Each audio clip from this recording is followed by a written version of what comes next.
Koalisi Advokasi Keadilan dan Keselamatan Jurnalis atau AK2J di Tanah Papua yang terdiri dari organisasi pers, advokat, dan lembaga sipil mendesak Kepolisian Daerah atau Polda Papua serta Kepolisian Republik Indonesia atau Polri segera mengungkap kasus teror bom Molotov yang menargetkan kantor redaksi Jubi pada Rabu 16 Oktober 2024 dini hari.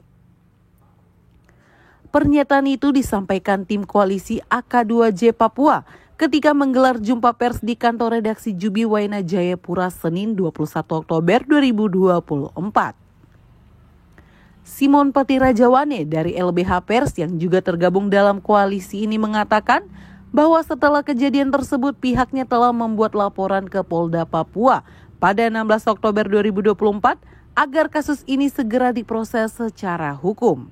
Dengan kejadian tanggal 16 itu, setelah kejadian jam 3 jam 10, teman-teman ambil keputusan untuk menempuh jalur hukum, yaitu membuat laporan secara resmi ke Polda Papua.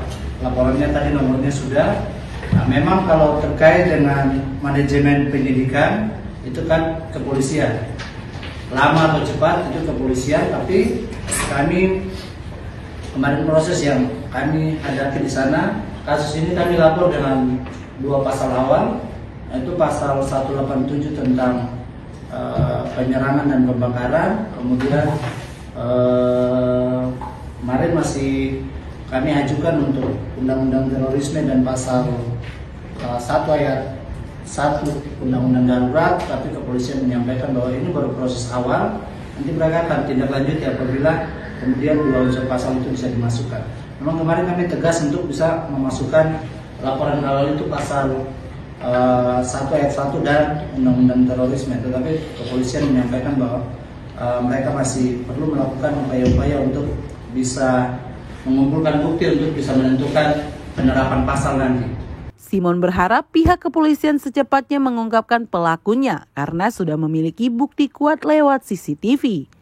Pihaknya berharap 1 atau 2 minggu ini sudah bisa mendapatkan kabar baik dari perkembangan kasus tersebut. Kami berharap dalam kemarin permintaan kami seminggu atau 2 minggu kami sudah bisa mendapat laporan. Kami berharap juga itu harus segera polisi juga mengambil bukti-bukti yang ada. Kemarin mereka bilang 1 atau 2 hari mereka akan mau meminta CCTV dan yang lain. Tidak tahu itu kejadian sudah kan?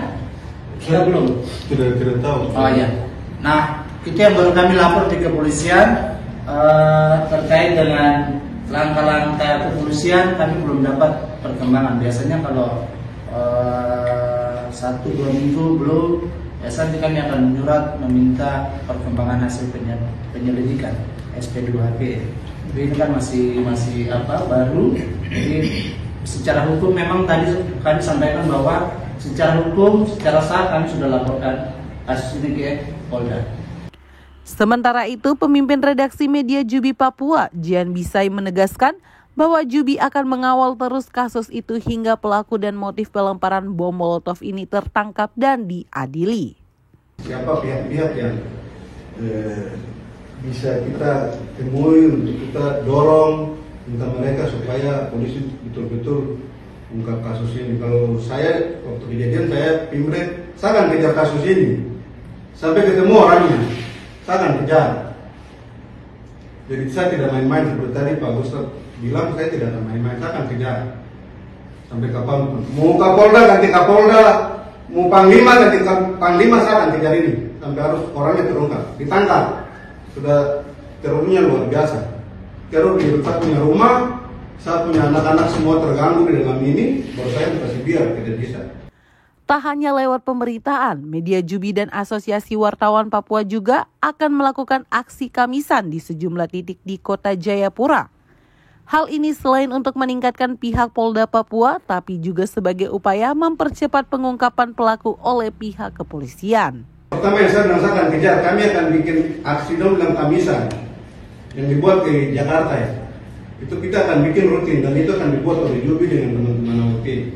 Pas kasih tahu teman-teman. Kalau Jakarta punya acara Kamisan di depan istana, kami akan buat itu. Dan kami akan jalan di hari Kamis ini, itu yang pertama.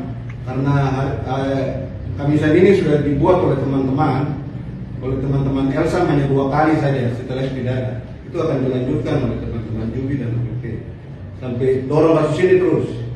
Kecuali hari Kamis itu jatuh di hari besar, mungkin kita akan mundur, kita tidak ini. Tapi di hari Kamis tidak ada hari besar, kami akan jalan ke sana. 1-2 orang teman-teman Jubi dengan APP akan berdiri. Itu, terima kasih. Jumpa pers Koalisi Advokasi Keadilan dan Keselamatan Jurnalis di Tanah Papua ini menghadirkan Ketua Asosiasi Wartawan Papua, Elisa Sekenyap, Direktur Paham Papua, Gustaf Kawer, Ketua LBH Pers Papua, Simon Patirajawane, Sekretaris Koalisi AK2J Papua, Simon Bab, Ketua Ikatan Jurnalis Televisi Indonesia Wilayah Papua Barat, Chandri Laupati, yang juga sebagai juru bicara koalisi, dan Jian Bisai, pimpinan redaksi media Jubi Papua.